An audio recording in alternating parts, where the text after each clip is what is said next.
Im Süden hat der Gegner Zossen genommen und stößt auf Stahnsdorf vor. Der Feind operiert jetzt am nördlichen Stadtrand zwischen Frohnau und Pankow.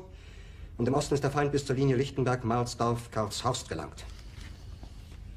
Mit dem Angriff Steiners wird das alles in Ordnung kommen. Mein Führer, Steiner konnte nicht genügend Kräfte für einen Angriff massieren. Der Angriff Steiner ist nicht erfolgt.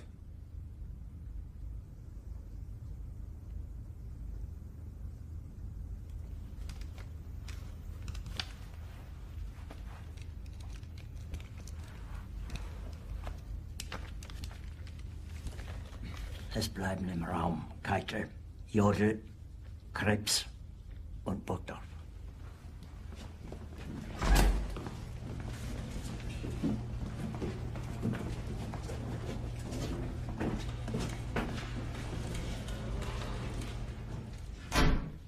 Das war ein Befehl!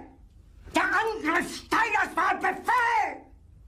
Wer sind Sie, dass Sie es wagen, sich meinen Befehl zu widersetzen? So weit ist das also gekommen. Das Militär hat mich belogen! Jeder hat mich belogen, sogar die SS! Die gesamte Generalität ist nichts weiter als ein Haufen niederträchtiger, treuloser Feiglinge! Mein Führer, ich kann nicht zulassen, dass die Soldaten, die für Sie verbringen... Nicht als Feiglinge! Verreiter, Versager! Mein Führer, was Sie da sagen, ist ungeheuerlich. Die Generalität ist das Geschmolz des deutschen Volkes! Sie ist ohne Ehre! Sie nennen sich Generale, weil Sie Jahre auf Militärakademien zugebracht haben, nur um zu lernen, wie man Messer und Gabel hält!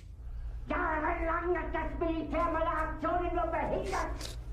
Es hat mir jeden nur gegen Widerstand in den Weg gelegt. Ich hätte gut daran getan, von Jahren alle höheren Offiziere liquidieren zu lassen, wie Stalin.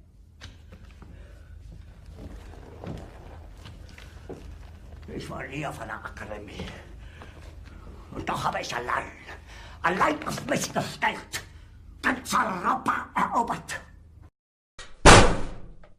Eleccions al claustre. Et volem a tu.